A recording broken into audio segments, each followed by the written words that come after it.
Hi everyone, welcome back to my channel get सफल with पापिया नंदी। और आज मैं आप सबके बीच आई हूँ क्लास 10 का अपडेटेड सिलेबस 2022-2023 के लिए।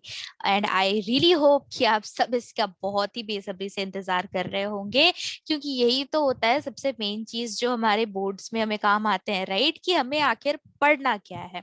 तो चले, विदाउट वेस्टिंग एनी टाइम हम लोग डिस्कस कर लेते हैं कि एक्चुअली हमारा जो कोर्स स्ट्रक्चर है 10th के लिए 2022 टू 2023 के लिए वो आखिर है क्या। ठीक है, तो इन टोटल हमें 7 यूनिट्स पढ़ने हैं, जिसमें से पहला है हमारा नंबर सिस्टम्स जो कि 6 मार्क्स कैरी करता है। उसके बाद हमारा एल्जेब्रा है जो कि 20 मार्क्स का है। फिर कोऑर्डिनेट ज्योमेट्री है जो कि 6 मार्क्स का है। और हमारा ज्योमेट्री 15 मार्क्स का, ट्रिगोनोमेट्री 12 मार्क्स का, मेंसुरेशन 10 का, और स्टैटिस्टिक्स एंड प्रोबेबिलिटी जो है वो है हमारा 11 मार्क्स का, जो कि इन टोटल हमारा बनाता है 80 मार्क्स। ठीक है, तो चलो अब हम लोग यूनिट वाइज देख लेते हैं कि एक्चुअली हमें पढ़ना क्या है। ठीक है, तो जैसे ही हम लोग यूनिट 1 में आते हैं, तो यूनिट 1 है हमारा नंबर सिस्टम। ठीक है, तो इसमें क्या है, हमें नंबर्स के साथ ही खेलना है। ठीक है, तो सबसे पहला जो हमारा होता है वो है हमारा रियल नंबर्स, जिसमें सारे तरह के नंबर्स इन जनरल आ ही जाते हैं। तो ये हमें पढ़ना है, और उसमें हमें क्या पढ़ना है, तो वो है हमारा फंडामेंटल थ्योरम ऑफ अरिथमेटिक और स्टेटमेंट्स। ठीक है, तो इसमें हम लोगों को जो भी हम लोगों ने 9th में पढ़ा था ना, बस उसी चीज को हम लोगों को इसमें इलेबोरेट करके थोड़ा सा और जाना है। और इसमें हम लोग प्रूफ्स करना स्टार्ट कर देंगे कि रूट 2 जो है वो इरेशनल है, लेकिन क्यों है। रूट 3 इरेशनल है, क्यों क्यों भाई, क्यों आखिरकार क्यों। ये सारी चीजें हमें यहाँ पे बतानी है। ठीक है, जैसे ही हम लोग यूनिट 2 में आते हैं जो कि हमारा एल्जेब्रा है, वो उसमें हमारा सबसे पहला क्या है कि वो हमारा पॉलिनोमियल है। तो भाई पॉलिनोमियल में क्या पढ़ना है, पहले तो जो 9th में पढ़ लिया भाई उतना तो पढ़ लिया हमने। अब 10th में क्या पढ़ना है, तो 10th में हमें जीरोस ऑफ अ पॉलिनोमियल पढ़ लेना है। और जो relationships in between the zeros and the coefficients of the quadratic polynomials, ये जो quadratic polynomials होते हैं ना, उसके zeros और coefficients के बीच में जो relationship होता है, हमें उसके बारे में पढ़ लेना है इस बार polynomial में। ठीक है, तो ये था हमारा पहला चैप्टर अलजेब्रा का। अब जैसे ही हम लोग चैप्टर नंबर 2 पे पहुंच जाते हैं इस अलजेब्रा का, तो वो होता है हमारा pair of linear equations in 2 variables. किसमें, अब 9th में हम लोगों ने पढ़ा था 1 वेरिएबल के बारे में, और 2 वेरिएबल में थोड़ा थोड़ा हम लोगों ने पढ़ा था। ठीक है, लेकिन अभी आप 10th में क्या करोगे कि थोड़ा सा और ज्यादा पढ़ लोगे। ठीक है, और इसमें हम लोग क्या पढ़ेंगे कि हम लोग पढ़ेंगे कि पेयर ऑफ जो लीनियर इक्वेशंस होता है वो एक्चुअली 2 वेरिएबल में कैसा होता है, कैसे दिखता है। और जो हमारा ग्राफिकल मेथड होता है ना, सॉल्यूशंस फाइंड करने के लिए, कोऑर्डिनेट्स को बैठा बैठा के कैसे हम लोग सॉल्व करते हैं, कैसे हम लोग फाइंड करते हैं कि जो हमारा ग्राफ है उसका नेचर कैसा होगा, क्या है क्या नहीं है। और कंसिस्टेंसी और इनकंसिस्टेंसी को भी हम लोगों को बताना होगा with the help of our graphs. ठीक है, अब आते हैं हम लोग सेकेंड पार्ट में इसके, तो वो है हमारा algebraic conditions for number of solutions, कि हमें 1 नंबर ऑफ सॉल्यूशन मिलेगा, 2 मिलेगा, 3 मिलेगा, मोर देन दैट मिलेगा, या इनफाइनाइट मिलेगा, या मिलेगा ही नहीं।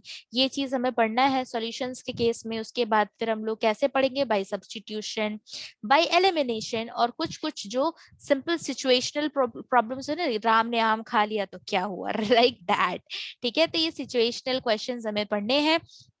उसके बाद हम लोग आते हैं थर्ड वाले चैप्टर में जो कि आपका है क्वाड्रेटिक इक्वेशन। ठीक है, तो जब हम लोग क्वाड्रेटिक इक्वेशन में आते हैं तो ये थोड़ा इंपॉर्टेंट होता है। ठीक है, और इसमें आके चलोगे तो यहाँ पे हम लोगों को दिखेगा कि जो standard form of quadratic equation है वो होता है ax² + bx + c in which a is not equal to 0। क्योंकि अगर भैया a 0 होगा तो ये तो पूरा खत्म ही है ना, डिग्री तो खत्म हो जाएगी। तो डिग्री खत्म तो ये क्वाड्रेटिक रहेगा क्या, नहीं रहेगा। तो इसीलिए जनरल इक्वेशन इसका ये होता है ax² + bx + c इक्वल्स 0। ठीक है, तो फिलहाल मैं आपको पढ़ा नहीं रही पर मैं बता रही। ठीक है, उसके बाद जो ये क्वाड्रेटिक इक्वेशंस का जो हमारा सॉल्यूशन है हमें वो फाइंड करना होगा। ठीक है, by factorisation and even by using quadratic formula, जिसको हम लोग श्रीधर आचार्य रूल भी कहते हैं।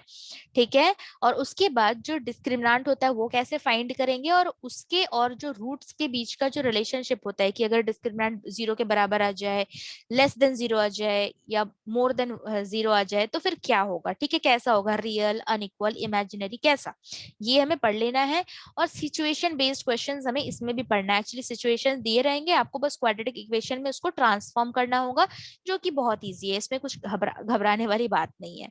अब इसमें का फोर्थ चैप्टर जो है वो है हमारा एपी, अरिथमेटिक प्रोग्रेशंस, जिसमें हम लोग यहाँ पे क्या है थोड़ा सा डेरिवेशन पढ़ लेंगे, और फिर हम लोग पढ़ेंगे कि एक्चुअली nth टर्म हम लोग कैसे फाइंड करते हैं किसी भी प्रोग्रेशन का, ठीक है। और धीरे धीरे we will be learning some of the first and terms and their applications in our daily life, ठीक है, ये हम लोग पढ़ लेंगे।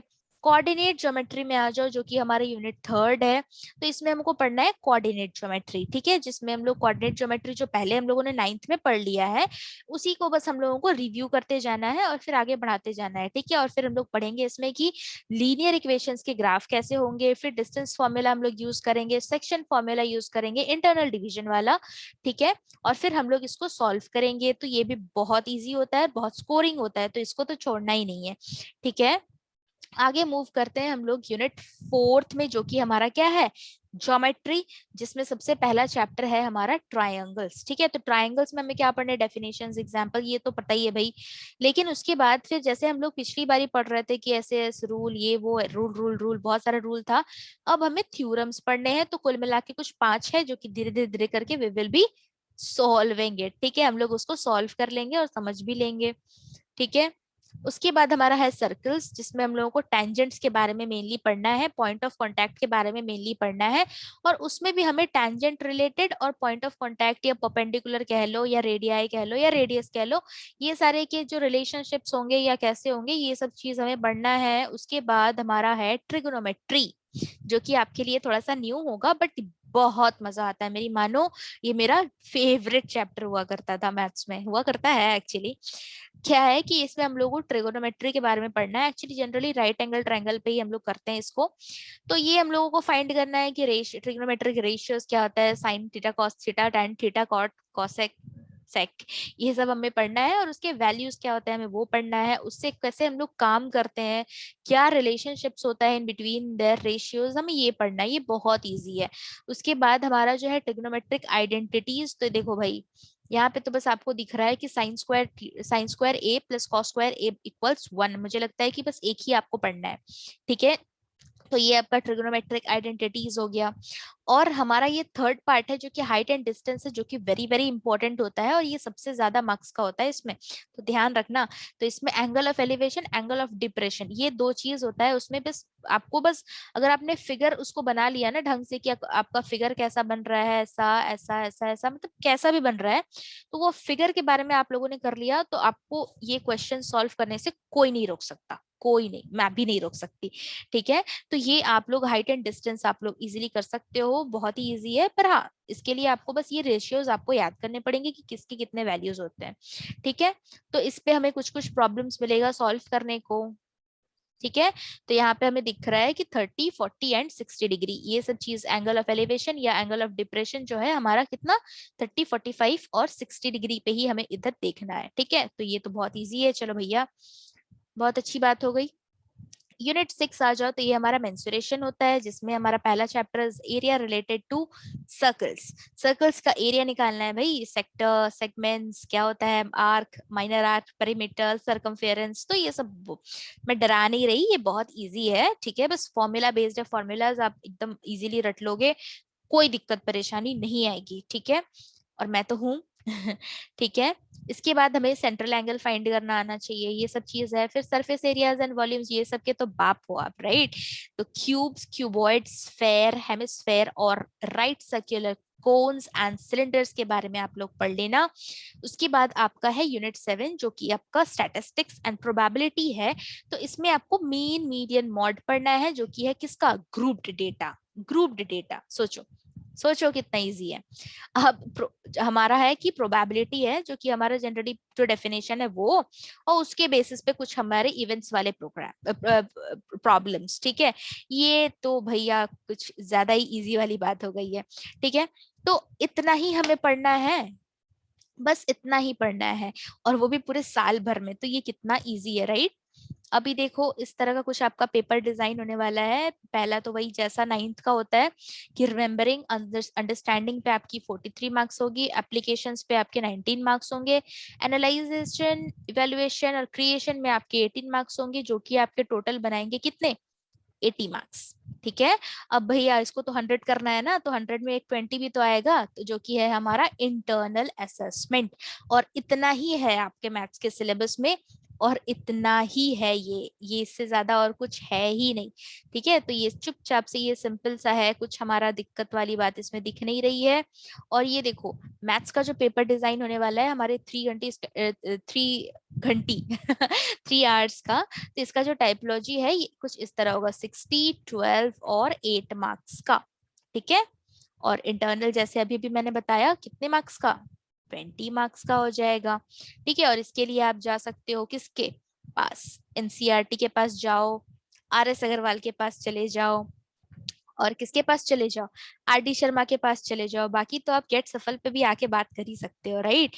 तो बस हमें इतना ही पढ़ना है आपके मैथ्स के सिलेबस में, पूरे इस 2022 2023 के पूरे सेशन में।